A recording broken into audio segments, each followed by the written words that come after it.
Well, good afternoon. My name is Kevin Karpinski. I'm the attorney to the Board of Elections. Thank you for coming today. What a beautiful turnout for a wonderful, wonderful event. I chair the Board of Elections meeting once every 4 years until a new president has been elected by the board members, which will happen very shortly. But we are going to begin with swearing in our wonderful board. Karen, okay, and I think the board members are going to go by the flag to be sworn in.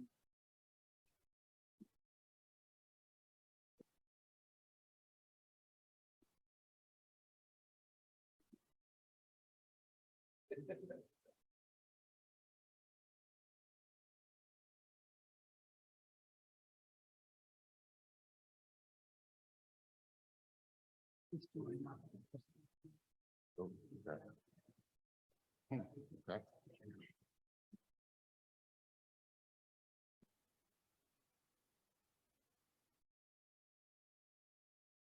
Raise your right hand and repeat after me. I.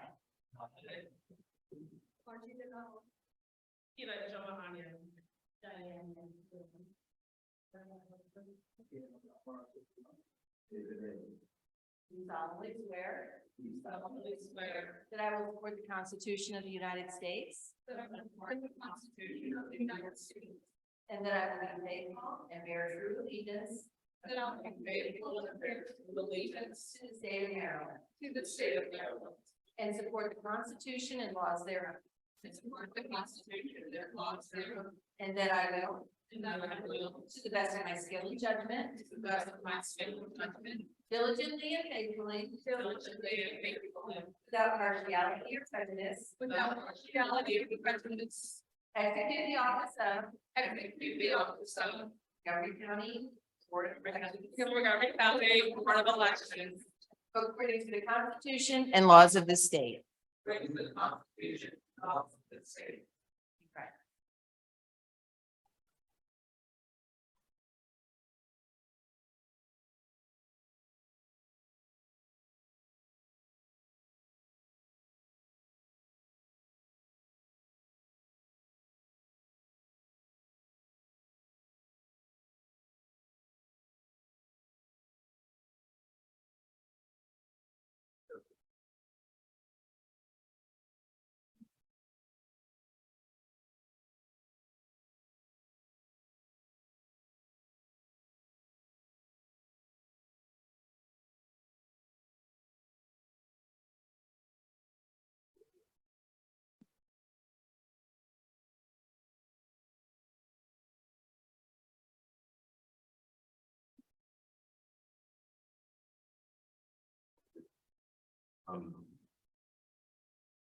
Hey, Dr. Z.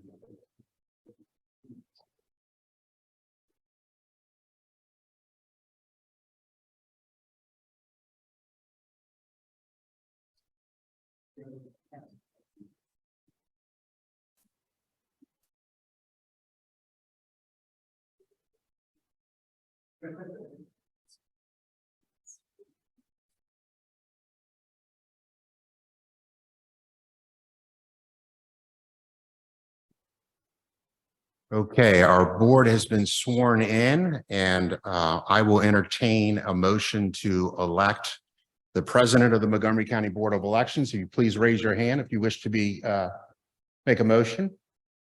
Margie, you're recognized.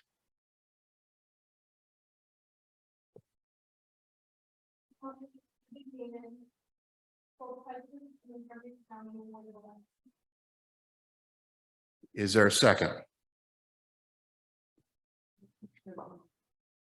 Ami?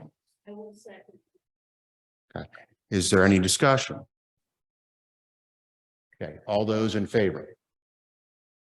Okay, any opposed? Okay.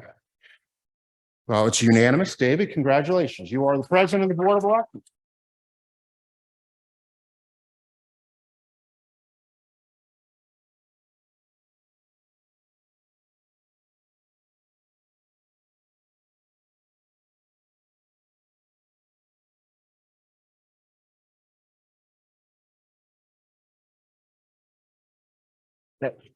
Thank you very much, everybody. I'll have more to say a little bit later, but right now we do have some work to get done. The first thing is I'd like to see, are there any nominations for Vice President of the Board of Elections? Kina. Daniel Caroma for Vice President. Diane.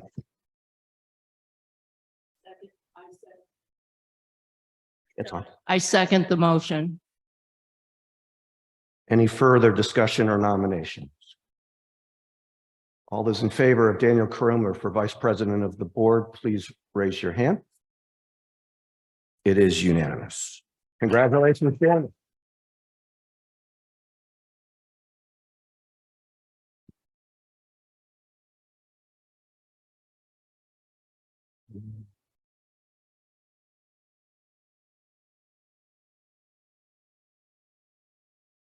Okay, are there any nominations for the position of Board Secretary?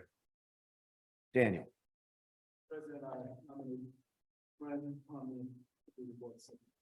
Okay, Daniel nominates Ami Hober to be the Board Secretary. Is there a second? Kina. Second, Ame. Okay. Any further discussion? All those in favor of Ami Hober for Board Secretary, please raise your hand.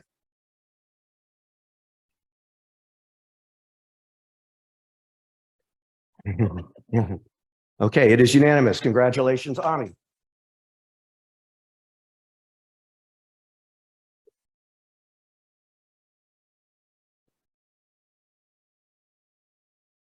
Okay, Kevin mentioned to you that he starts this meeting once every 4 years as the board attorney.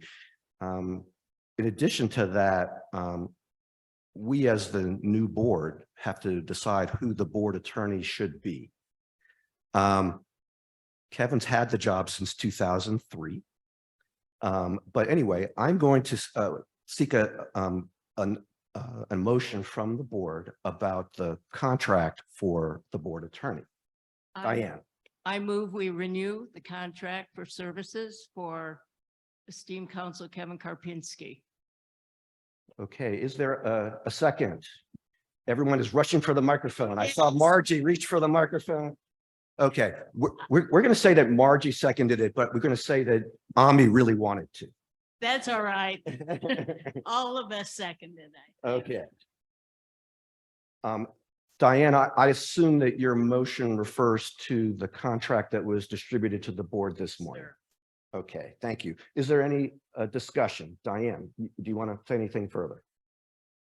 Just that we are so lucky to have Kevin. We would be a rudderless ship without him, as we've all seen during the canvass. And every single time our board meets in official session.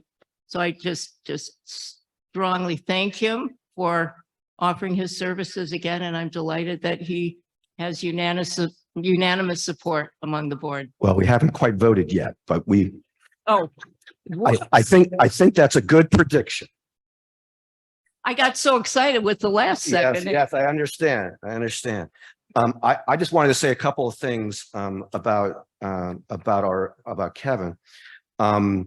As I said, he started the job in 2003. For those of you who are familiar with kind of Maryland political history, that was during the Bob Ehrlich administration. Nancy Dasik was the president of the Board of Elections, and every board gets the opportunity to choose the board attorney. And every board since then, whether led by a Republican majority or a Democratic majority, has continued his services. When I joined the board in 2011, there actually was an open competition. After the competition, we chose Kevin. That gives you a sense of the esteem with which Kevin is held. I'm not sure if we'd be completely rudderless without him, but we certainly would much rather be with him than without him. So anyway, any further discussion? Okay, all those in favor of renewing this contract as Diane moved, please raise your hand. Okay, it is unanimous, as Diane predicted.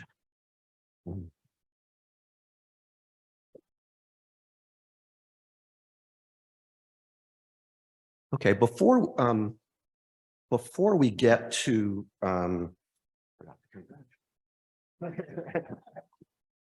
I talk to Kevin so many times a day, the idea that I have to reach over and shake his hands is kind of, Okay, before we get to board member comments, I'm going to attempt to introduce all the elected officials who are here today. And there are quite a few, and you're going to hear from a few of them. But before we get to hearing from them, I am going to, like I said, I'm going to attempt. And if I leave anybody out, I apologize in advance. And I'm really just going in order on this sheet of paper that I have. So I want to say in advance, County Executive, I'm not going to start with you because you're going to speak, but same with the yeah, I'm sorry. I guess I did. Right. The county executive is here, Mark Elrich. He's going to be saying a few words in just a little bit, but I'm going to just go down this list. If I leave anybody out, please just let me know. So Board of Education member and my former Board of Elections colleague, Grace Rivera Oven, is here. Board of Education member, Julie Yang, is here. Ashima Talwar, who is the state director for Senator Chris Van Hollen, is here. I should add that while she works for a U.S. senator, she is a Montgomery County native and a Montgomery County resident. So we're happy to have her here for many reasons. Cheryl Kagan, who will be speaking to us in a little bit, senator from District 17, Rockville and Gaithersburg. Bernice Miracu North, delegate from District 14. Linda Foley, delegate from District 15. Julie Polakovich Carr, delegate from District 17. Julie is also chair of the Montgomery County House delegation. Janelle Wilkins, who will be speaking to us shortly, from District 20.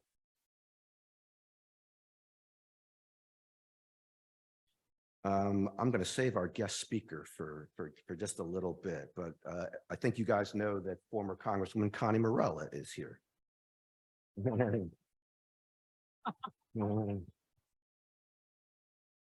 an elected official, but Barbara Sanders from the League of Women Voters is here.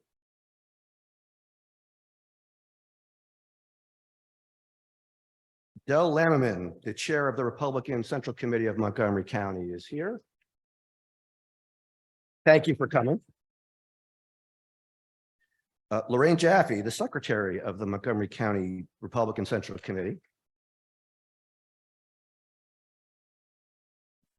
Regina Malkin, the treasurer of the Montgomery County Republican Central Committee. Dennis Melby, the vice chair of the Montgomery County Republican Central Committee. Reardon Sullivan, a member of the Republican Central Committee.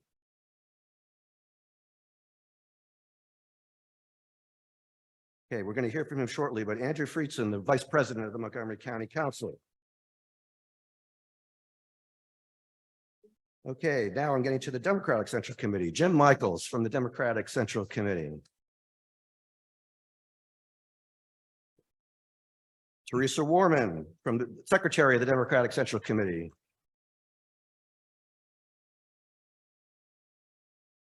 Marco Rivera Oven, member of the Democratic Central Committee.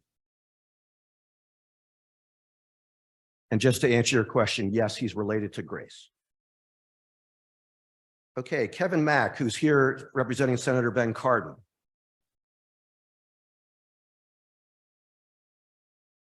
Dave Coons, who's representing Council Member Will Jawando, also former chair of the Democratic Central Committee. Scott Goldberg, former chair of the Democratic Central Committee.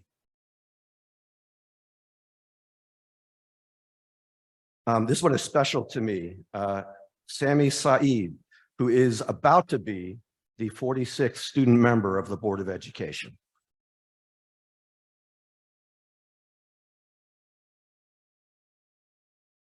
They used to say that the student members of the board keep getting better and better, and I've learned not to take that as an insult, given that I was the first one. Okay. Greg Wims, Delegate Greg Wims, my old friend, District 39. Eric Gersey is a former student member of the board and is here on behalf of Montgomery County Public Schools. I've forgotten which number student member he was. Okay, have I left anybody out? Because I'm at the end of, I have. Oh, Cece, I'm so sorry. Cece Grant, who is the newest member of the Montgomery County Democratic Central Committee.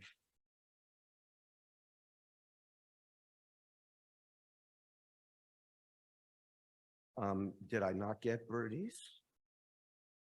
Okay, I got Bernice. Okay, I thought I did. Okay, good.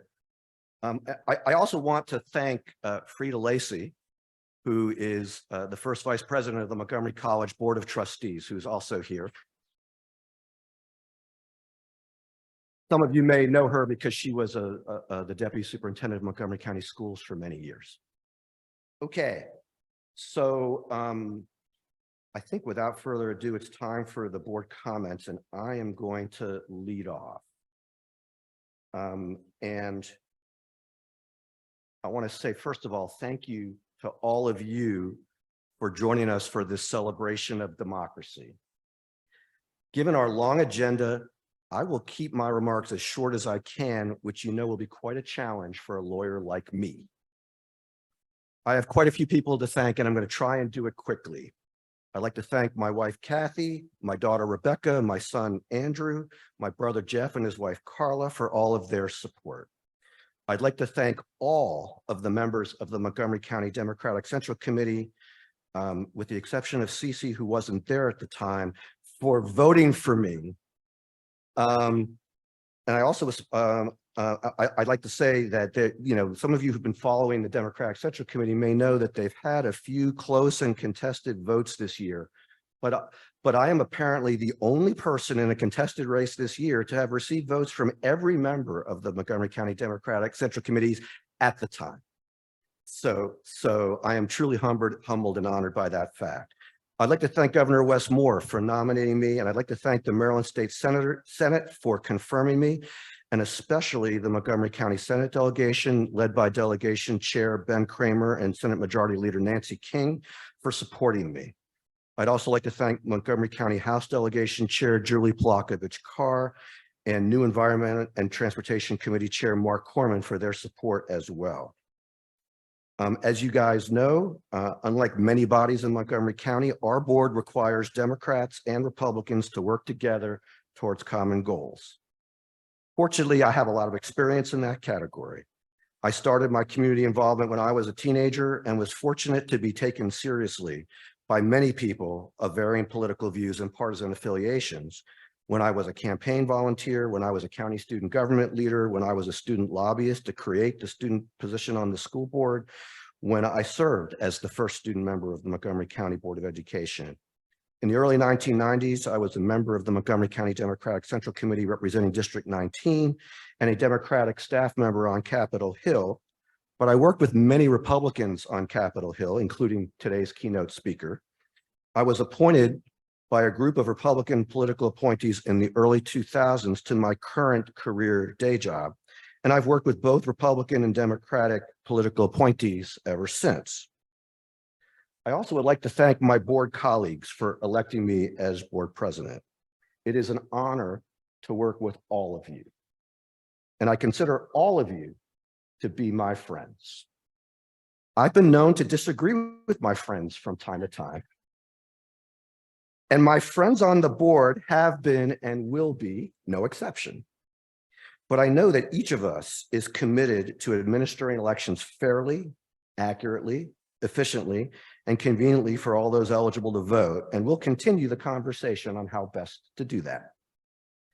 I'm fortunate to be serving with 6 very impressive people, and I'm looking forward to working with all of them. While time does not permit me to brag in detail about each new board member, let me tell you a little bit about the variety of people that our new 7-member board includes. In addition to having 4 Democrats and 3 Republicans, we have 4 returning members and 3 new board members. We have 4 women and 3 men, and our members live in a variety of places in the county.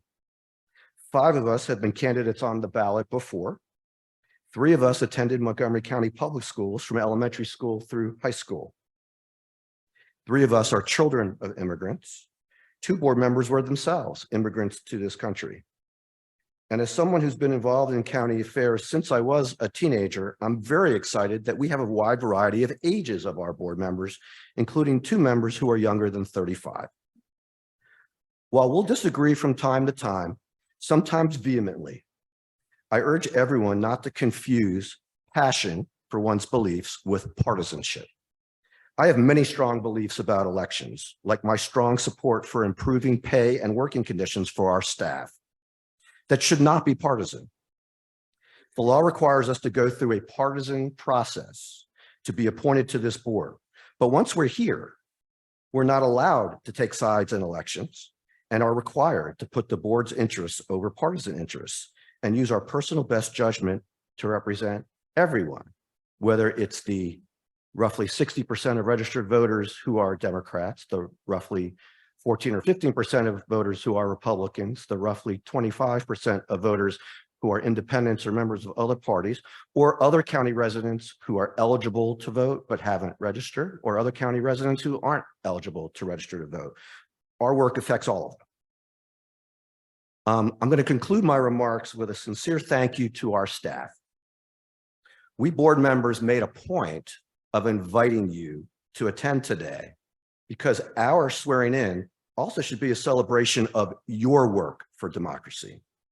You have shown a continued ability to respond to, let's just call it an assortment of challenges in every election, despite severe staffing shortages, a lack of resources, sometimes a changing schedule, thanks to the judicial branch of government, sometimes severe weather, sometimes public health issues, and a number of other challenges. You've adapted and figured out a way through all of them. It's a pretty amazing feat. Thank you. You're underpaid and overworked, and often asked to do the seemingly impossible, and sometimes somehow you always manage to get it done. I plan to work to increase your pay, hire more people to do this important work, and improve your work-life balance. Not only because that's good for you, but because that will help us to make our good election system even better. As we look to the future, please don't view our questions and suggestions from board members as micromanagement or criticisms of your work, but rather as an effort to do our jobs by understanding what you do and to work with you to make our good election system even better and more efficient. For example, all of us would like to find ways to need fewer provisional ballots, more efficiently process web-delivered print-at-home ballots, and get election results sooner. I know that one is particularly of interest to all the elected officials. But I know that all of these will be more difficult and complicated than they sound. I look forward to working with you, our staff, to try to make those things and other improvements happen. I know many of you staff members and my board colleagues and I would like to know all of you. And I hope all of you will feel free to introduce yourselves, talk with us, and share your ideas today and every day. Thank you very much.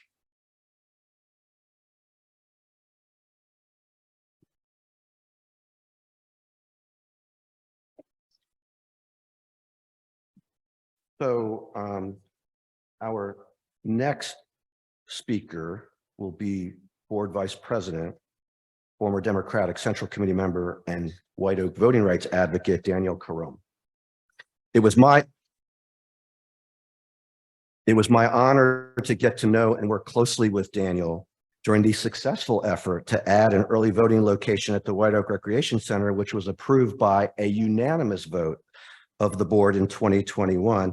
And many of you know that Daniel ran for county council in 2022. Daniel.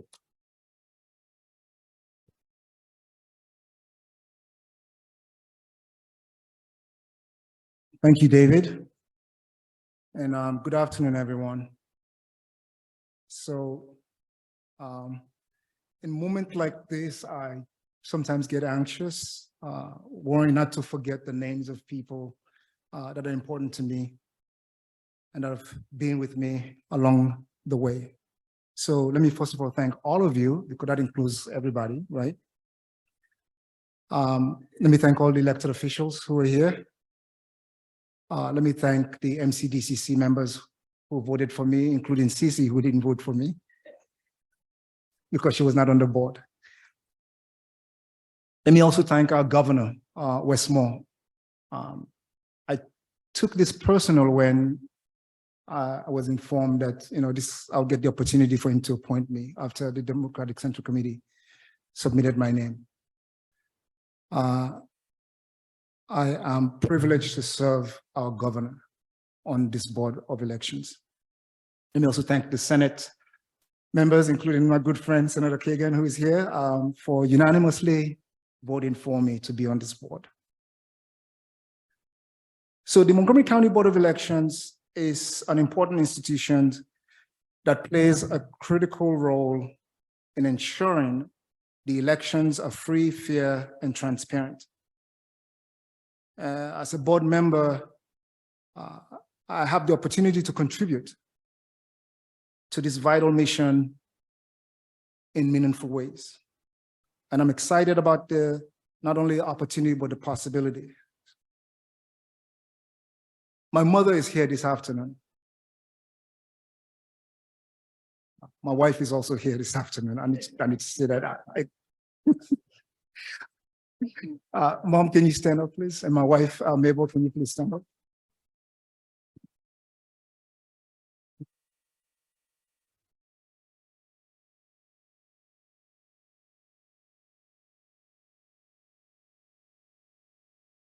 So I choose to recognize them because they are part of my democracy journey. My mother immigrated from Sierra Leone in a time when it was very uncertain to live here in America, where when United status, there were police actually searching for people and looking to not only arrest, detain, but also deport. It was because of her, because she never forgot about me when I was in Sierra Leone. That's why I'm here today, because she became a US citizen and then filed for me and my sisters to come, and we are now US citizens. And if I was not a US citizen, I wouldn't be serving as a board of election member. My wife also had a similar journey. When we got married, she left a very good job and came to America to join me. And in her process, she believed in all the things that I did. And I wonder why she did, but I thank God she did. I'm saying this because we are at a crossroads in our democracy. We all as citizens need to believe in our democracy. We should never want to give up on our democracy. Our participatory democracy only works when we, the people, believe in free, fair, and transparent elections. As Americans, our values are enshrined in our Constitution, and our Constitution promises free and fair elections. But as we all know, those promises can never be taken for granted. Because just like the way we see places like Sierra Leone backsliding when it comes to democracy, we also need to be aware that democracy backsliding or democratic backsliding could also happen here in America as well. And so we need to work daily, steadfastly, bipartisan, to ensure that we not only uphold the democratic principles that we share with others around the world, but that we also encourage those who don't believe in our current democracy to participate, to get involved. And so as a board member, I'm publicly affirming my commitment to serving the people of Montgomery County with honesty, diligence, and integrity, to run all the upcoming elections collaboratively with my colleagues and the amazing staff that are part of this Board of Elections. In conclusion, I believe my appointment to the Board of Election represents an opportunity to make a positive difference in my community here in Montgomery County. And I'm committed to doing everything in my power to fulfill that responsibility. Thank you.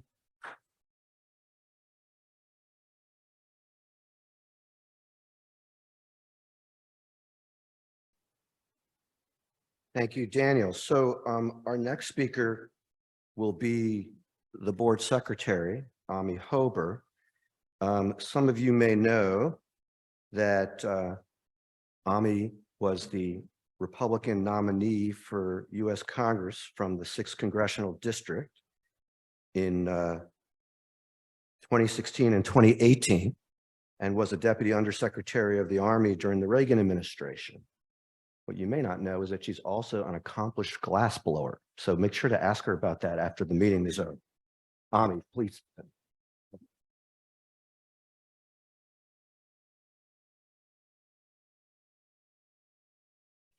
Thank you, David. And I'm delighted to see all of you here. I thank you all for being present. This is an important event for the Board of Elections and for Montgomery County. I want to thank the Republican Central Committee for putting my name forward, and Governor Westmore and the Senate for having the courage or grace or whatever to confirm me for this. And I want to particularly thank Connie, who is here, who has been my inspiration in many ways for many years. And we actually share an Italian heritage, which has, I think, helped bond us. And we've had a good time with that over the years. I appreciate being in this room again. This is a much nicer place to be in when we're not in the middle of, what was it, a 33-day canvass. Some of you may remember, well, many of you were here during parts of the canvass, and I frankly got pretty tired of these walls. But, you know, we got our job done, and that's what we're here for, and I hope to be able to continue it. I hope to bring some of my background in technology, partly shared with my husband, Mark Epstein, who is here with me, and to help bring some new technology to make the job of the Board of Elections a little easier. We'll see how that works out. I also particularly want to thank the staff who made, while these walls are not fun to look at for those many days, made the process efficient, smooth, and easy to accomplish. And I think, you know, they deserve a lot of credit for us getting through a primary, a recount, a general election, and still retain some sanity. So I appreciate the honor of being able to help contribute to the good here in Montgomery County. And I will serve to the best of my ability. Thank you.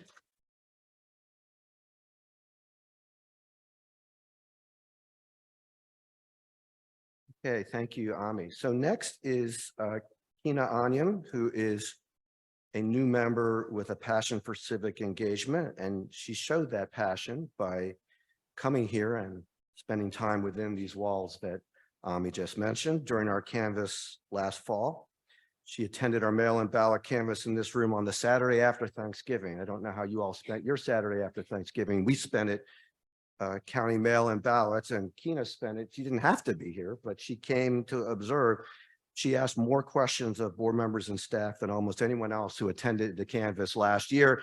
Michelle Gonda is nodding her head, Keena, that is the case. So anyway, we appreciate her enthusiasm for our work, and now she's back as a board member. So Keena, we would like to hear from you. Thank you.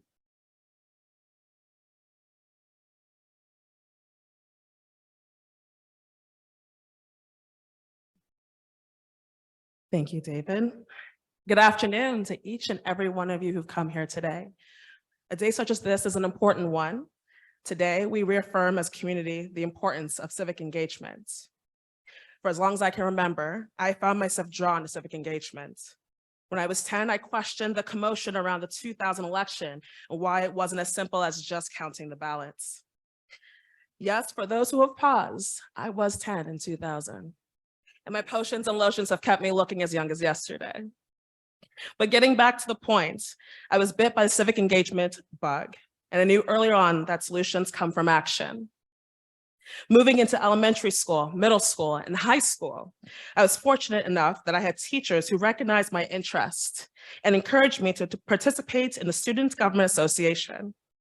In whatever capacity I held, I was able to advocate for my needs of fellow students, learn more about the political process, and even become an election judge for the student member of the Board of Education, as encouraged by my then SGA advisor, Mr. Jeter. In my adulthood, I've dug even deeper into civic engagement. Moreover, civic duty. I graduated college with a degree in political science. From then on, I coordinated voter registration drives, volunteered on campaigns, enjoying any opportunity to canvass the community and educate my members on the electoral process and what candidates were running. This was especially important because last year I ran and lost my central committee race. But don't feel sorry for me, because what did not work out for me ended up working for me. Going through the process of becoming a candidate, campaigning, and of course, waiting with bated breath for the results, one thing stood out to me the most. People seemingly did not know about what it took to run an election and did not know necessarily how to participate. This led me to asking questions, researching what I could do to help with that. I was lucky enough to have found my way to David Naiman, who was happy as I was to talk about elections. He and the fantastic members and staff of the Board of Elections were incredibly welcoming to me. And when I visited campus one day, I was in awe. The operation, the coordination, the choreography of the ballot counting room was something else that November afternoon. When I saw what the volunteers, staff, and board members were doing, I knew I was bit again. This time by the opportunity to facilitate and the administration of elections for Montgomery County. In my day job, I work as a community engagement manager, where I work to recruit, train, and retain volunteers to help with literacy intervention services. I work to track data and propose strategic solutions to help meet the needs of our students and our tutors. Outreach will be a hallmark of my role as a board member. I'll be making sure that we reach every new member, every new citizen, every new resident, and re-engage all those who have voted before. I look forward to ensuring bipartisan efforts to administer an election process with fidelity, confidence, and the people it needs to make the trains run. Today, many of you have shown up, maybe for one particular person, but tomorrow, I encourage you all to show up for yourself and for those around you. It is not lost on me that as a first-generation Nigerian American, there are many people from my homeland that not only avoid voting, but discourage others to do the same. We are such a wonderful country where we recognize that voting is a civil right. Last year, of the 677,000, give or take, number of registered voters in Montgomery County, only 343,000 of the general election we only had about 250-ish volunteers for the general election to count those mail-in ballots. That number simply is not enough. That number simply cannot do. Frankly, we can do better. In the words of Stacey Abrams, we can do this together because while individually you have purpose, together we have power. Text your friends about their voting plan.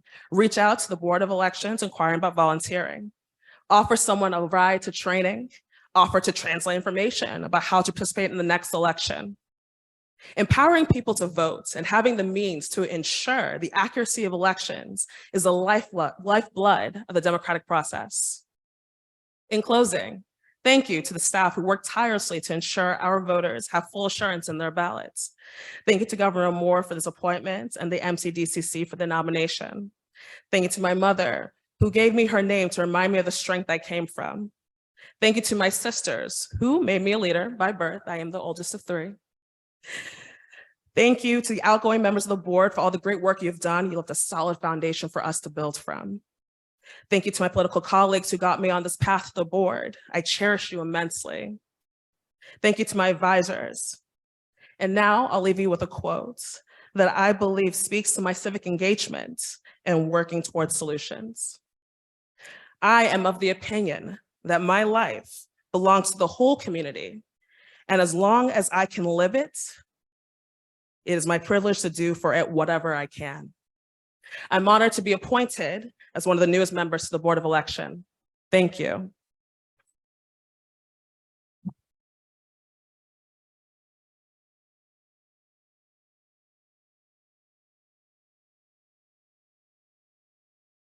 Okay, next up is Diane Nash Dillon, who joined the board in 2019 and has been a dedicated and enthusiastic board member ever since.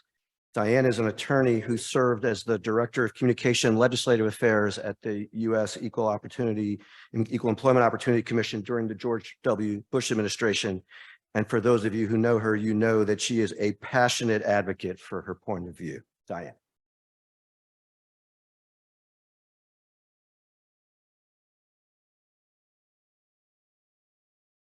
Thank you, David. And I want to mostly thank the esteemed guests, friends, family, our distinguished speakers, and mostly the voters out there watching this on live stream, because we are here for you.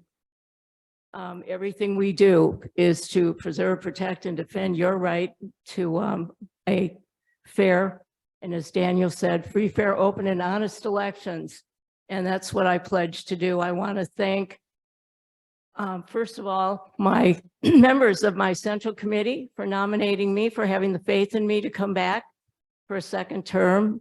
I really look forward to the next 4 years. I want to thank the Maryland Senate and Governor Westmore for electing me or for supporting me to come back for a second term. I started voting when I was 18 back in Wisconsin, where I grew up. That was the first time you could register. So I began my interest in electoral politics back then. And it's a passion, as David said, that I feel very strongly about the rule of law and following the process. And that's what I pledge to do. And I want to thank my board members and welcome the brand new group that we have. I'm so excited about a brand new term. This is the best day of a new term, with the enthusiasm that I see with everybody. And not to infer that it goes any direction after this, but it's just always great to start out. And I look forward to a wonderful 4 years. And thank you, everybody, for your support and for being here.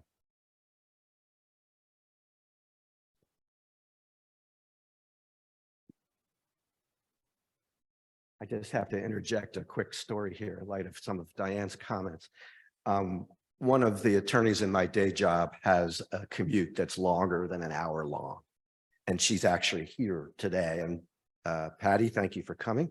I consider my day job mostly to be about making sure that she still has incentive to make that very long commute. And the analogy I want to make is that it's now my job for the next 4 years to have Diane say that there's a day that exceeds today. So I'm hoping that we'll be able to do that. Okay, so last but not least are the substitute members. I was a substitute member of the board in my first term from 2011 to 2015. The substitute members can make motions, participate in board discussions, and can vote anytime that a voting member of their own political party is absent, even if they just leave the room for a few minutes. So if I go get a drink of water, Margie gets to vote. The substitute is also a full voting participant in the mail-in ballot canvass. All of us vote in the canvass. Now, unfortunately, substitute member Alex Vincent was unable to attend today, but he took his oath of office last week, so he's ready to roll. He's an attorney, and I call him the Grover Cleveland of our board, in that he served from 2015 to 2019. Then he left for 2 years, and then he came back from 2021 to the present, and he's here for another term. And I look forward to continuing to work with him. So our final board member to speak today is substitute member Margie Delao. And she is a federal policy advocate and is the board's youngest member in recent history, if not ever. We don't really have records on this kind of thing. That is quite an accomplishment by itself, but as I've gotten to know her, I've learned that she not only has strong opinions, but is a good strategic thinker and is very enthusiastic about our work. So Margie, your turn. Thank you.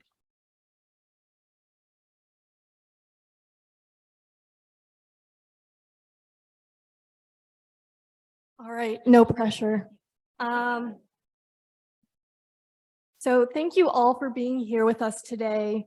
Special thanks to the elected officials that are here, as well as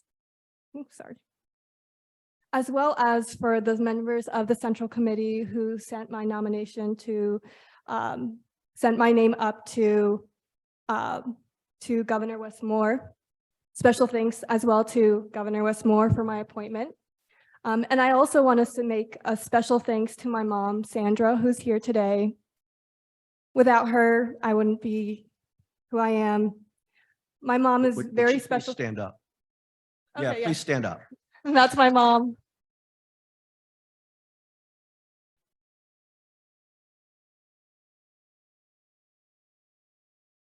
So thank you to her. She especially instilled in me the fight to keep going and the belief that when there is a will, there is a way. Another special thanks to my partner, Pierre, my confidant and my best friend, who is always there cheering me on. Nothing really brings me greater joy than the opportunity to support the election administration in the county that I grew up in and have spent almost my entire life calling my home. My passion for civic engagement sprouted its first buds of curiosity and activity under the fluorescent lights of my beloved Tombrook Library, and then in the very classrooms of Montgomery County Public Schools. I remember carrying stacks of neatly arranged books into empty aisles with me and sitting on carpeted floors reading for hours on end. I found heroes and characters that created impactful solutions in the problems facing those that lived in their communities. I was especially drawn to books with themes of fairness and altruism. My interest in these themes fed into my mental love of advocacy, public policy, and of course, elections. My government classes quickly became my favorite classes to attend in high school. And then I found myself writing my college capstone on governments transitioning into democracies. Today, I find myself not under mountains of books reading about characters making a change in their community, but now with the opportunity to use my years of experience being politically involved all across the state of Maryland to carry out fair and free elections for all. None of this, again, would be possible without the support and guidance of my friends, families, and colleagues. Thank you to those who have been able to make it today. I want to thank you all again for coming. The work of the Montgomery County Board of Elections is pivotal to upholding one of the most important tenets of our democracy, as you've heard from all the great board members, our right to fair and free elections. I look forward to working with my fellow board members, election staff, and our community to ensure the success of the administration of our county's elections. Thank you.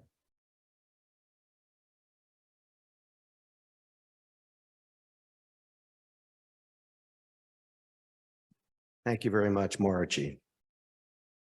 So it's now my extreme honor and privilege to introduce our keynote speaker today. Constance Albanese Morella, who everyone, and I do mean everyone, calls Connie, is the daughter of Italian immigrants, taught in the Montgomery County Public Schools in the 1950s, was an English professor at Montgomery College in the 1960s and 70s, was a founding member and then president of the Montgomery County Commission for Women in the 1970s, was a state delegate who represented Legislative District 16, which is the Bethesda area, for 8 years, from 1979 to 1987, and was a member of Congress representing Maryland's 8th Congressional District in the U.S. House of Representatives for 16 years, from 1987 to 2003. Even though it's been more than 20 years since she left Congress, which seems impossible, but that's the case, she remains one of Montgomery County's most popular public figures. She has too many honors and awards to list, but I'll mention two that are particularly meaningful to me. In 2012, upon the passing of my dear friend and mentor, Roscoe Nix, then County Executive Ike Leggett established the county's Roscoe R. Nix Distinguished Community Leadership Award to individuals who over the course of their lives, quote, have made extraordinary contributions to the quality of our community at the very highest levels of excellence, unquote. Ike named Connie Morella as one of the first recipients of that award. Roscoe served with me on the Board of Education in the 1970s when I was the first student member of the board and was my friend for several decades after that. And I know he was a big friend and fan of Connie Morella. He would have been very pleased, Connie, to know that you were one of the first recipients of an award named in his honor. I know that for a fact. In 2018, I was lucky enough to attend the rededication of the Bethesda Library as the Connie Morella Library, a fitting tribute to the former Shakespeare professor. It's also fitting that we use the Connie Morella Library as an election day polling place. I also should add that before she was in an elective office, my late father served with Connie on a Montgomery County Public Schools committee. Now, my dad was a staunch Democrat, but as his memory declined in the years until he passed away in 2014, I sometimes used to check on him by teasing him that I'd heard he had become a Republican. His answer was always something like, no, I'm a Democrat. I have some Republican friends like Connie Morella, but I'm a Democrat. My dad, of course, was not the only one. Our keynote speaker today has friends who are Republicans, independents, and Democrats, including me. I am really excited that she accepted my invitation to speak to you today. Ladies and gentlemen, I am pleased to introduce our keynote speaker today, Ambassador and former Congresswoman Connie Morella.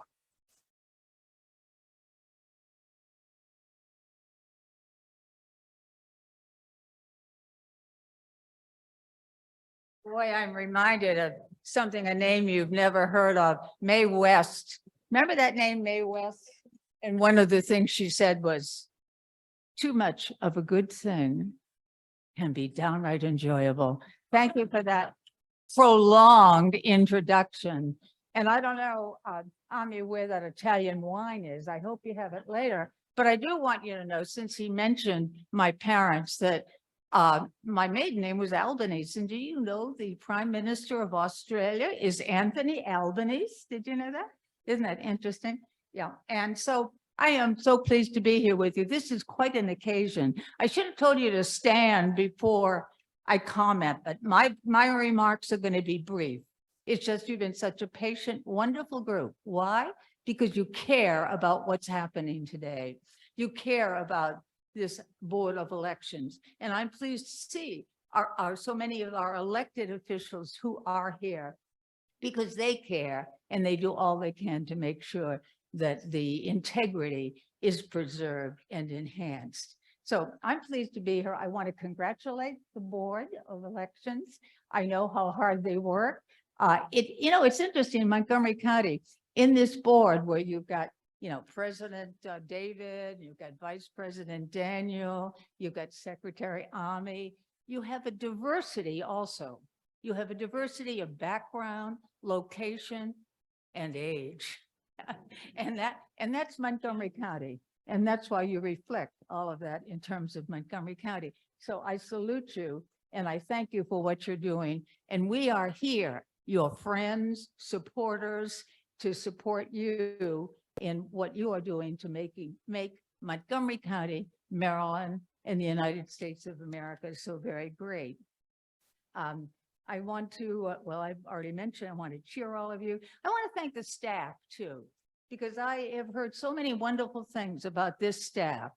They have mentioned it, and I think about the 23rd Psalm. Remember that? I used to use that with my staff. My rod and my staff, they comfort me. They prepare the papers for me in the presence of my constituents. And indeed, so I thank the staff for what they have done.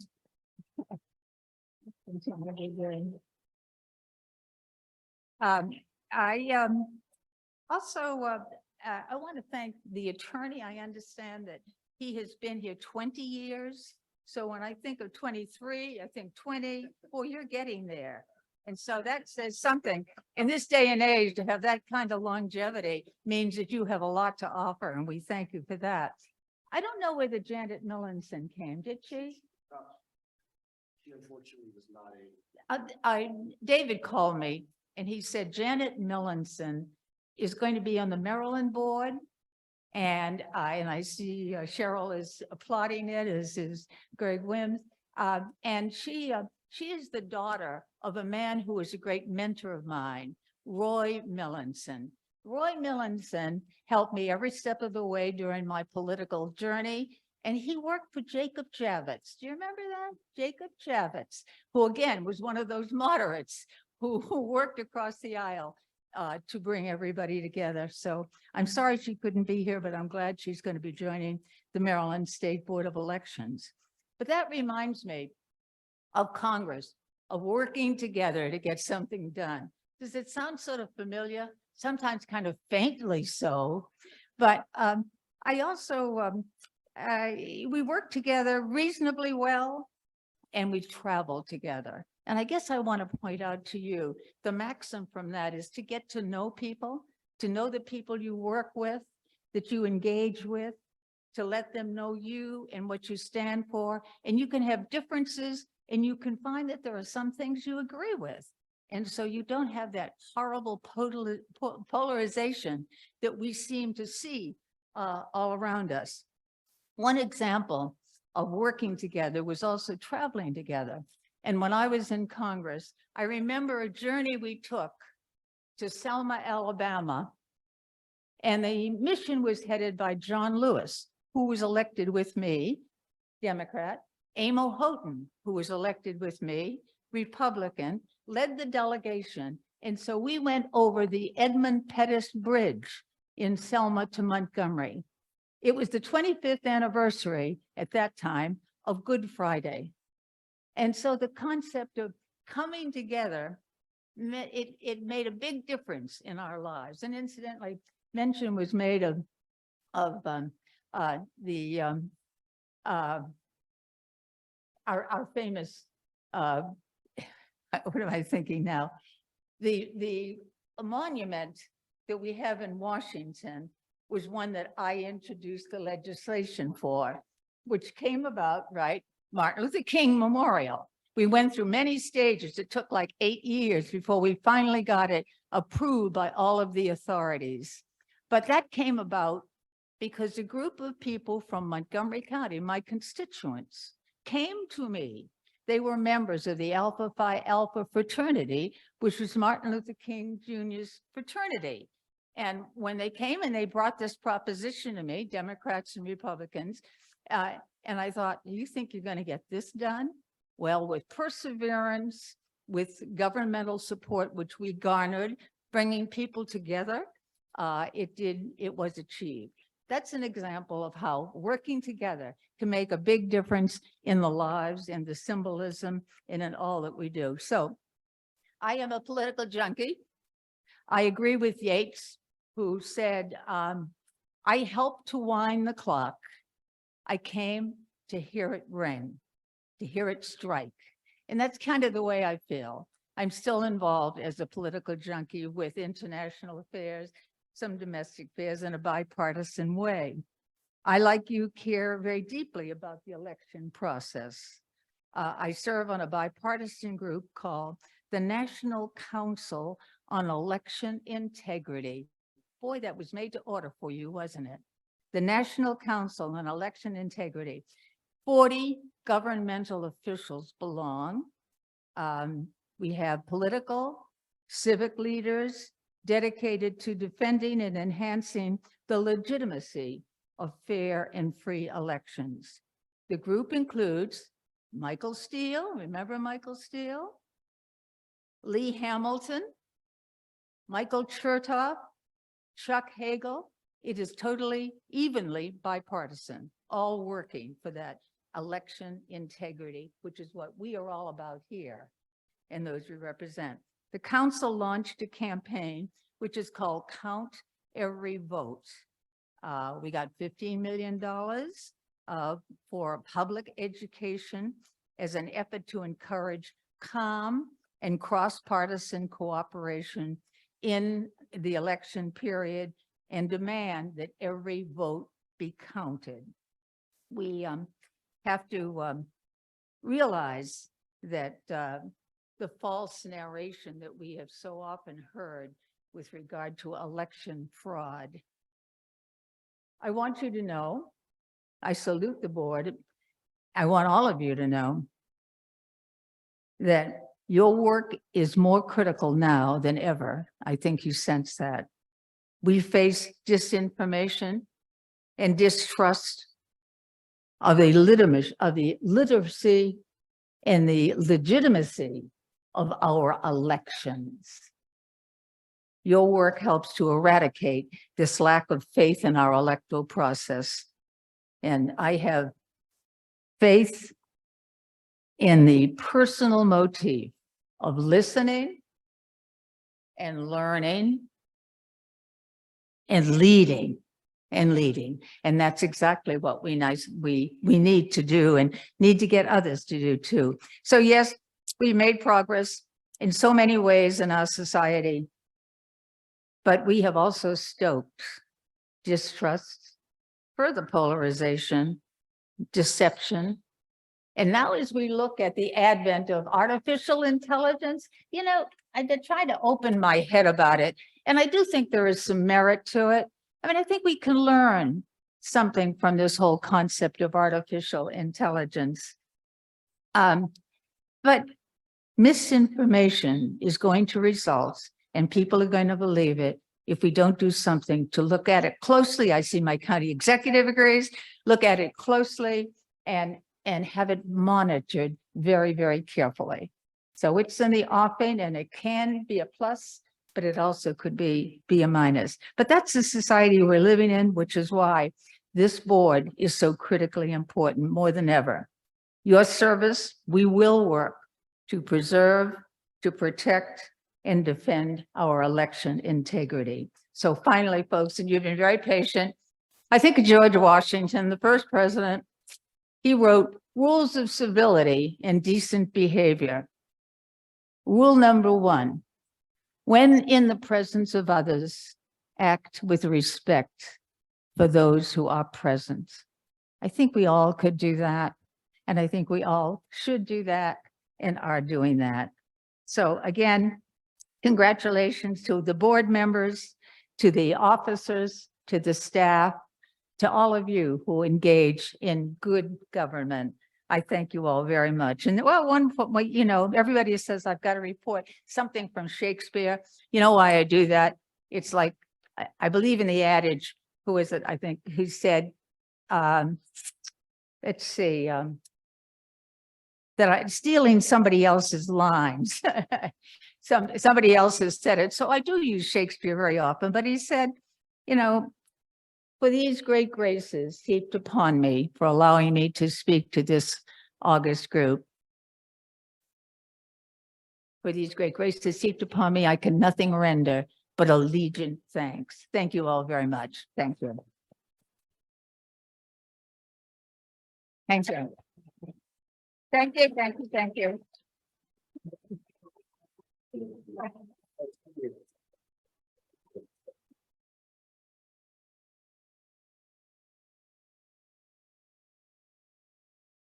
Thank you very much for those inspiring words, Connie. We really appreciate it.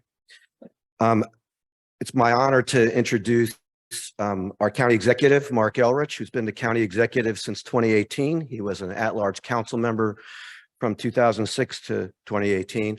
I particularly want to thank you for the mail sorter that you helped us to procure.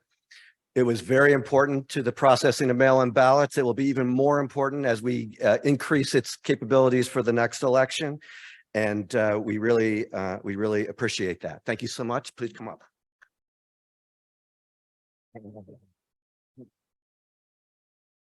So I'm really happy to be here today. Just want to start with just a quick personal note.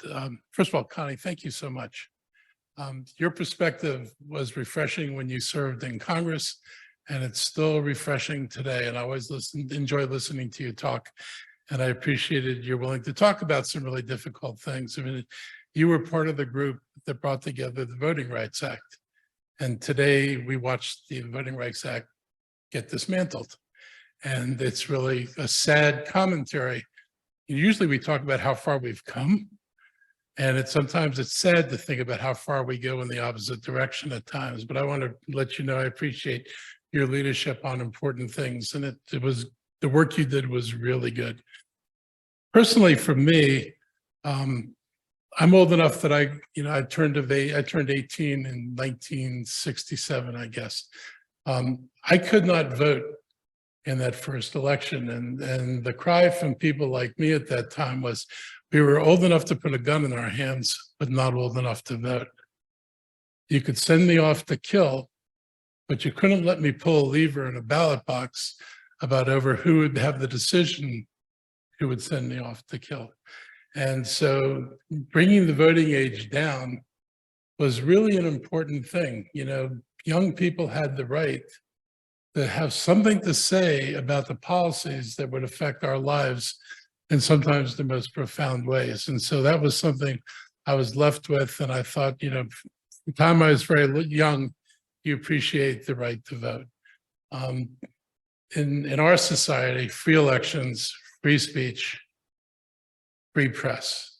If you don't have those three things, if government can interfere with the press, if government can suppress speech, and if government can suppress elections, any one of those, and your freedoms are seriously eroded.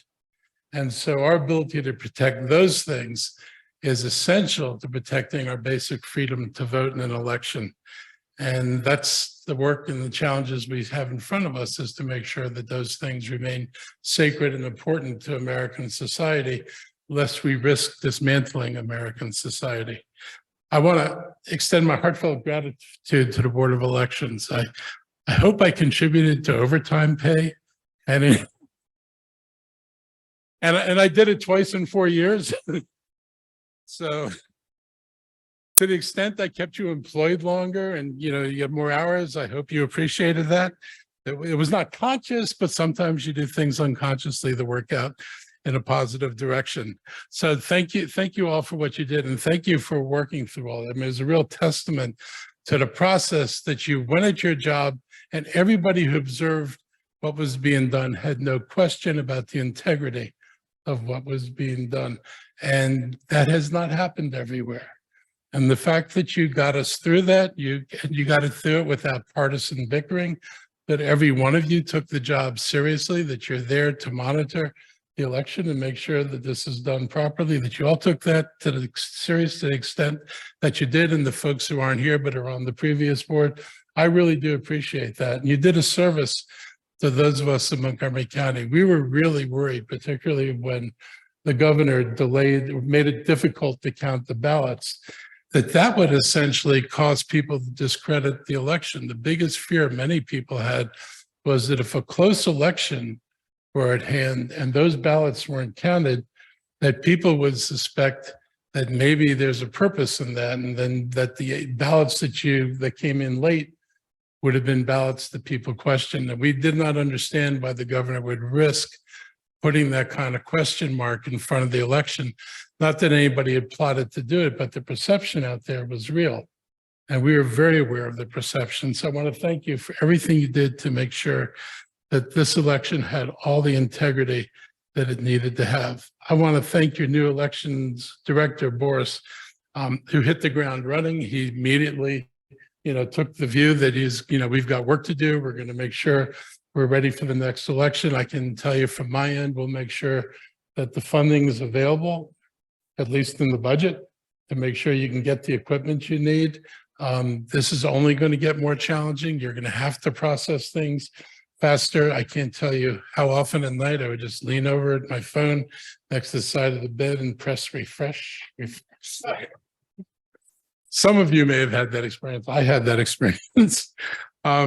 So we want to make sure that you have the tools you need, because as a democratic society, we have an obligation and responsibility to make sure that we give you what you need to carry out elections. And when we do things to make the ballot more accessible and more universal, we need to make sure they can be processed in a way that people have confidence. And I know that you're going to do that. I know that if you need something, you'll ask for it, like a sorting machine or other things that you might find useful.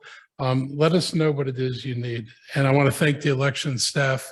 You're the people nobody sees, the people who were invisible most of the time, who do this work all year long, and thank the staff for everything they do to make sure the processes in Montgomery County are what we expect in Montgomery County. So I just want to congratulate you on your new appointments or return appointments. I want to congratulate you on the work you've done, and I'll congratulate you in advance on the work you're going to do in the future.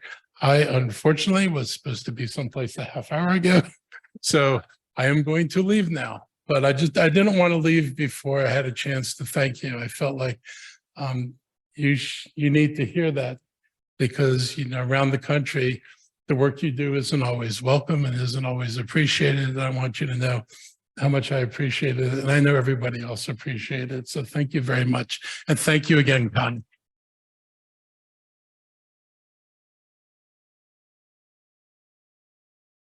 Thank you, Mark. And just before you leave, I just want to say thank you also for inviting us to ask you for what we need, and be assured that we will, and we look forward to working with you on that.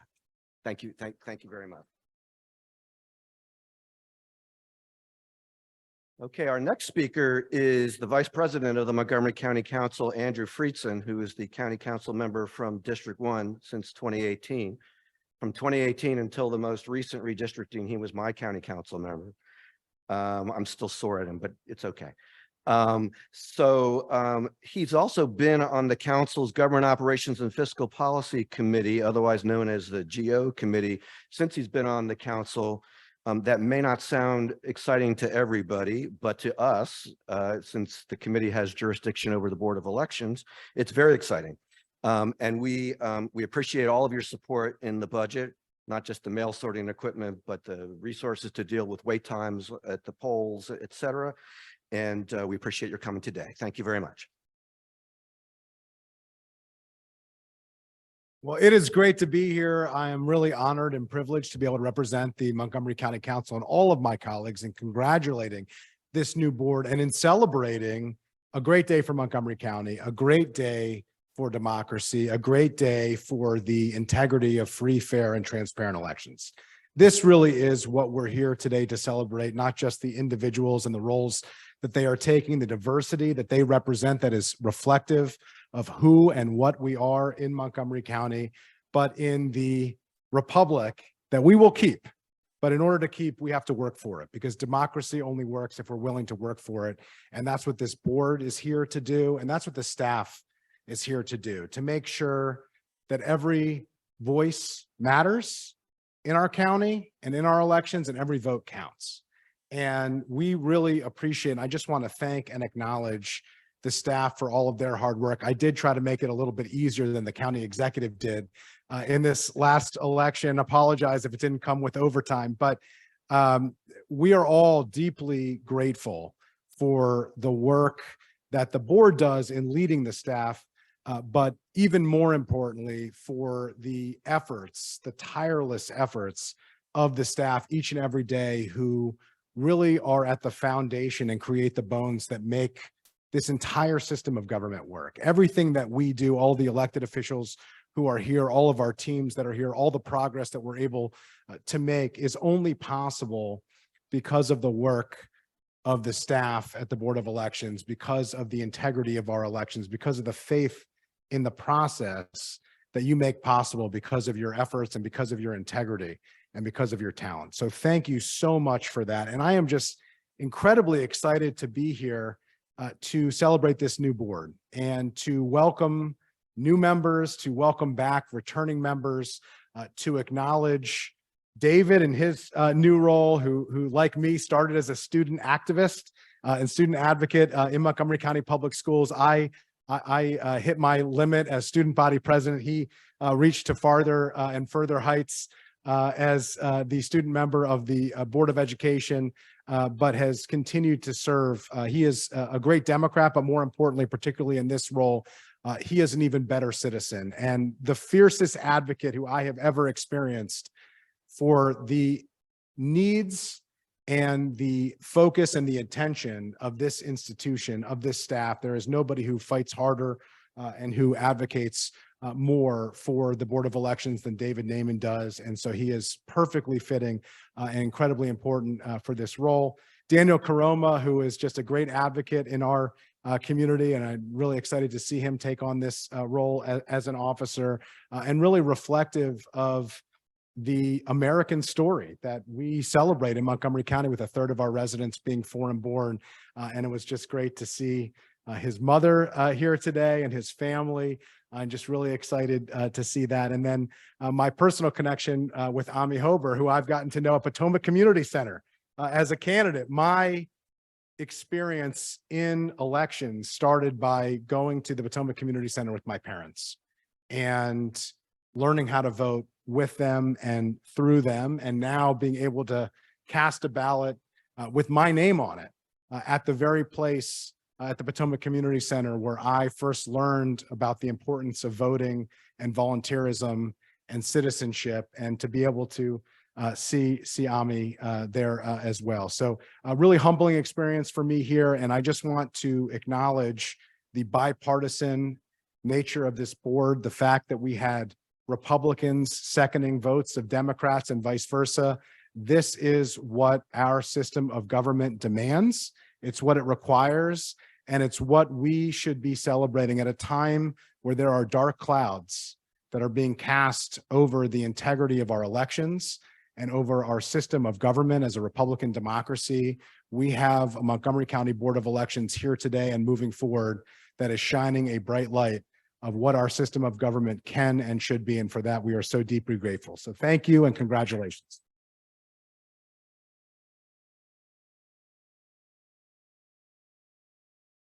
Thank you, Councilmember Friedson.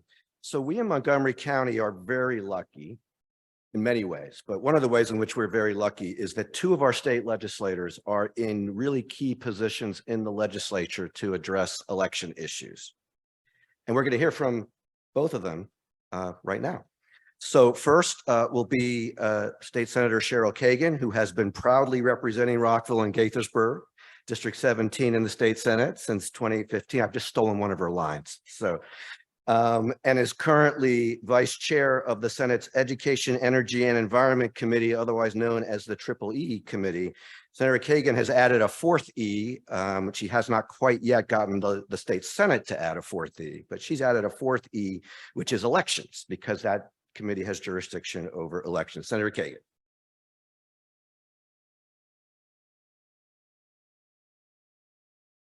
Thank you, David. Thank you all. So first, I have to apologize for my outfit.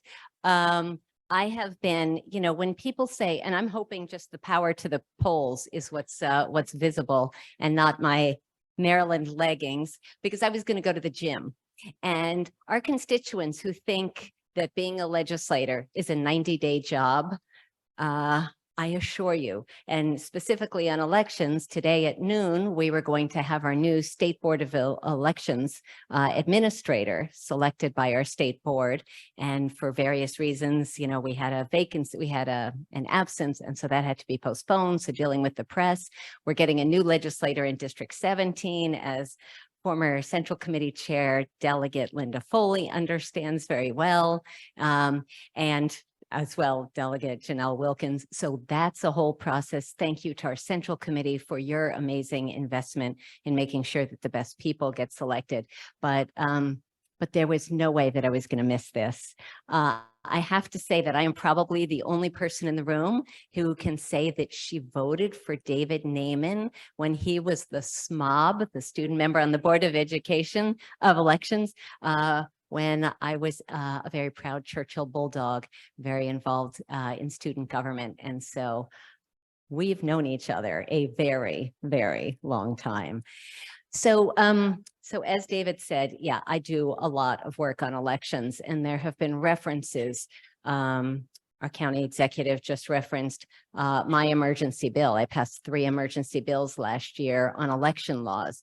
And for some reason, Governor Hogan, who James, I don't know if you were introduced already. So for some reason, he allowed 2 to become law without his signature. And the third, which was arguably the most important, which was about canvassing, he vetoed. Maryland is the only state in the country that mandates that mail-in ballots could not be processed until 2 days after Election Day. Now, that's not that big a deal if you're talking about a handful of kids who are in college, or, you know, someone had to get on a plane and take care of grandma in Dubuque. But when you're talking about 20, 25, 30+% of votes that are coming in now by mail, and I have to say that we now have postage paid mail-in ballots, which makes it more accessible to everyone. Maryland is going forwards with inclusion for voting, as opposed to backwards, as we see in too many other states. In any case, we had to fix that. But in the meantime, Montgomery County's Board of Elections and staff did yeoman's work trying to process and then dealing with a recount, all by doing it while doing it transparently, carefully, precisely, in a way that caused no doubts with the outcome. And whatever you thought of the ultimate outcome, you had confidence that people's votes were counted and done so carefully.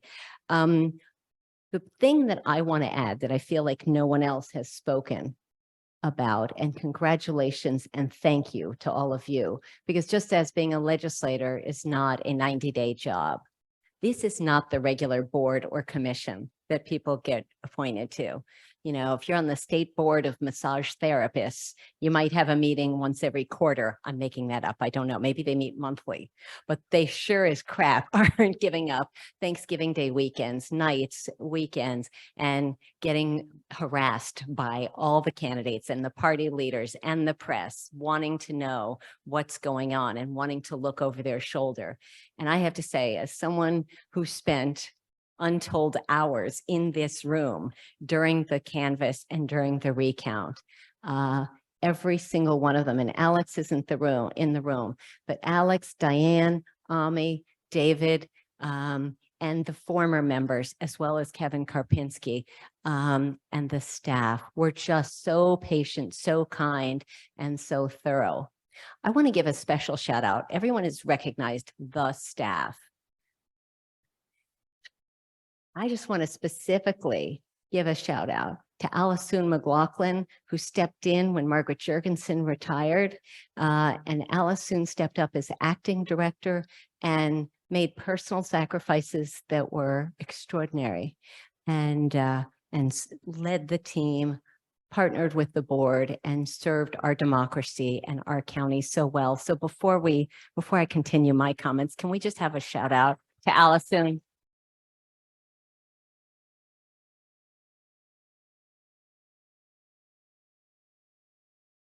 And Allison and I have served, I'm a new appointee to the Election Assistance Commission. And so nationally, we are looking out for democracy, including this craziness. And I am not trying to be partisan, but too many election deniers are raising doubt about ERIC, the electronic Resource Information Center, which hopefully you heard the great story on NPR on WAMU this morning, but it is about how we keep our voter rolls accurate. And we are not succeeding as additional states are pulling out. Most recently, the state of Virginia, and Governor Youngkin made a really bad decision with that, in my opinion, and we're continuing to work on that. I want to close out just talking about sorry, and I didn't even grab my glasses as I ran out the door. So other staffers, I just want to mention. So Boris Brakovic, I'm sure everybody knows him by now, who was selected as the new person. Kevin has already been recognized, but Janet, Hilberto, Lisa, Karen, Andre, and more. So thank you for all you all do. Legislative advocacy is going to be a key part of your role. And David was such a champ and came down and testified on several of my bills. Largely in support, but sometimes with suggested amendments, we collaborated. And too often in Annapolis, or frankly, on Capitol Hill, legislation is passed without regard for how it trickles down and the impact it has on the local level. We are going to need partners. And the state board, I work closely with the Maryland Association of Counties, as does Delegate Wilkins and the rest of my colleagues, because we need to know how what we pass, what we are sponsoring affects our LBEs, our local boards of elections. And these are your spokespeople. These are your partners. And so one of the key bills that we passed that is law is a 50-50 split in cost. So our county executive just said, yeah, and we'll get you the new sorter and we'll get you new equipment. I don't want the county paying for all of that. And hypothetically, the county council Vice President Friedson and others might say, sure, we'll pay for it. It's important, but we shouldn't have to. And just because Montgomery County might be able to make it a priority and might have the money in the budget, doesn't mean that Garrett County or Dorchester County can. So if we pass a law, we should figure out how it should be funded. And the 50-50 split is really important. So that is now the law of the land, but we are going to be working and bringing emergency legislation to clarify it, to make it even clearer so that something else comes up and that's not all going to be foisted on the county. So we're going to expect to continue to hear from you. Congratulations to the new folks. And thank you all for caring about democracy enough to spend part of your afternoon. And after this, I am going to the gym. Thank you all.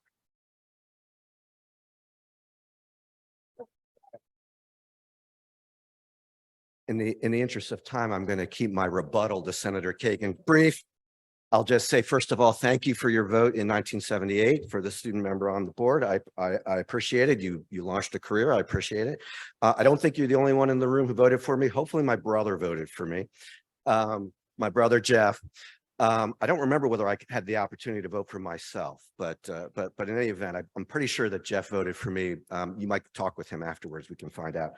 I do not consider it harassment when elected officials contact me. I consider it to be part of my job. Usually. So anyway. And yes, I testified largely in support of Senator Kagan's bill. She had some great bills and I had some great adjustments. And most of which ended up in law. My great adjustments were almost always as a result of consulting with the excellent election director, Boris Brajkovic, who I'm sure consulted with the excellent various experts on the subjects on which you were legislating. So I think I'm glad that we had a collaborative process. That being said, I am really pleased to introduce our next election expert from the legislature, Janelle Wilkins, who was the first Black woman ever to represent District 20 in the Silver Spring Tacoma Park area and has served since 2017. She was on the Democratic Central Committee before that. Thank you for your support when you were on the Democratic Central Committee. She is currently, and like I said, she's only been in the legislature since 2017. She is currently the vice chair of the House Ways and Means Committee, which has jurisdiction over election issues, of course, also has jurisdiction over taxation and education and a whole host of other issues. And she also chairs the election law subcommittee. So she really is one of the legislature's experts on elections. Janelle, please. Thank you. Thank you so much. Good afternoon, everyone. I am so pleased to be here and join in the celebration and the witnessing of our new board. Congratulations to each of you. And in particular, adding to the chorus of people who have voted and supported David in the past. I did vote for him when I was on the Central Committee back in 2014, 2015 time. So you've had a lot of support from many of us. And to others who I've really been in the trenches with, Daniel, Kina, who we've marched together, we've advocated together. You all know this community in Montgomery County, and it's wonderful to see you serving in these positions. So congratulations to you. I want to be sure to mention, as the vice chair of the Ways and Means Committee, and specifically the chair of election law, any legislation in the House dealing with election and voting comes through our committee. So for better or worse, if it passes, or if it fails, that originates in the Ways and Means Committee. And we do have members of that committee who are here, Delegate Wims, Delegate Polakovich-Carr, who was here, and Delegate Merrick North, who also serves on that committee. I also want to make sure we mention and lift up our election judges. Our election judges, who some may be in the room, who have helped volunteer and work at the polls. We know that that is hard work, and we cannot have effective elections without you. I think one of the most important things right now in our nation, as we're all watching what is taking place, is that every single day we fight for our democracy. And the fight of our democracy depends on the policies, both that we pass at the state level, but also the decisions that are made every day by our local board of elections and state board of elections. We do not take that for granted. I want to make sure I lift up our Republican Central Committee, as well as our Democratic Central Committee, for their work in the communities and their leadership in engaging voters and in ensuring that we are leading the nation and showing bipartisanship, that we can work together for our democracy, even if we have different ideas on how to move forward. Our goal in Maryland, as we pass legislation and pass policies, is to ensure that there are no barriers to voting, that everyone is able to cast their ballot. And to get there, it takes a lot of work, a push and a pull of working with our local election officials and local board to ensure that that happens. And sometimes we introduce bills that the boards don't always love, and we sometimes have to come together to ensure that we make those adjustments. So I really want to welcome and lift up your partnership, again, especially as someone who really helps to lead our state policy on elections, for you all to come to us about the changes that you'd like to see, for us to continue to collaborate. And David is certainly not a stranger on my phone with the feedback and input. So I urge you to continue that. Absolutely. And finally, I just want to lift up for those in the room. We just concluded our 2023 session in April. We adjourned after 90 days. And some of the work that we've done, that my counterpart, Senator Kagan, who I work really well with in making sure that we get these bills out, we have finally been able to put into place, as was mentioned, the early processing of our mail-in ballots, which was huge. We got that done this legislative session. We have a governor who signed it into law. So that is something that is exciting.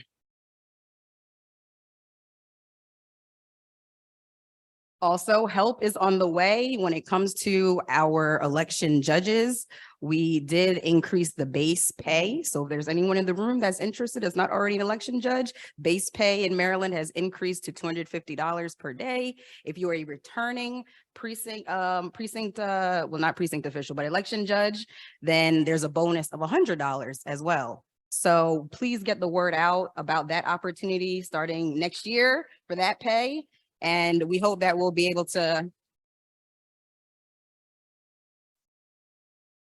We also work to protect our election day polling places, to have those local places for our voters to be able to vote. We do not want to get rid of those and see too much consolidation, which really prevents some people from being able to get to the polls. So though the new plans that have to be submitted will create a little bit more work for our boards of elections, we think it's so critical that we have those plans in place and that we keep our election day polling places there. Finally, the last thing that I want to share with everyone is that the state is really interested in taking a look at people with disabilities, especially those who are seeing impaired, ensuring that they have their private ability to vote, which sometimes they do not, and looking at people with physical disability as well and making sure that they're able to cast their free and fair election without that barrier to voting. So you'll be seeing a lot of that. And I, again, look forward to collaborating with our Montgomery County Board of Elections members as we look toward legislation in the near future around that. And before I take my seat, I also want to shout out a particular staff member who has been so helpful on text, on Twitter, throughout the process, the very intense process last year of the ballot counting. I really want to lift up and thank Dr. Zelaya as well for all of his work and all of his leadership over the years. Thank you again and congratulations. Thank you very much, Janelle. We have only one remaining speaker, but he's really important. And that is I guess we can still call him our new election director. He started on January 1.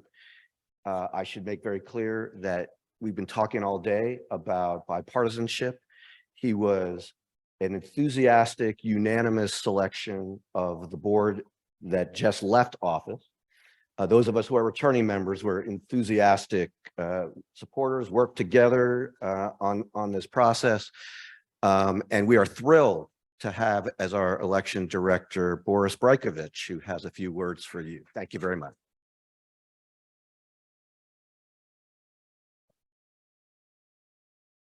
Good afternoon all. Please let me start by congratulating on behalf of all the Board of Election staff, the sworn-in members of the Montgomery County Board of Elections. Staff is looking forward to working with the board in preparation and administration of 2024 presidential election cycle and beyond. The design of our institution is that the professional staff of the Board of Elections is accountable to both Democrat and Republican members of our board, but answers to no one political party. Our work is performed in a nonpartisan fashion, and I believe that we all can attest to the importance of that model and its success in Montgomery County. I would like to express my personal gratitude to all guests whose presence today confirms the wide support that Montgomery County Board of Elections enjoys among our voters and across political, governmental, and civil society spectrum. I believe that we all can agree that neither 2018 or 2020 elections are coming back. And I believe that we can agree that our voters are establishing new patterns of participation in the electoral process. I strongly believe that with my colleagues' expertise and commitment, board's dedication and leadership, and with unwavering community support that we are witnessing today, that we will deliver the quality service that Montgomery County voters rightly expect from us. Once again, thank you all for coming today. And on behalf of all Board of Election staff, thank you for your support.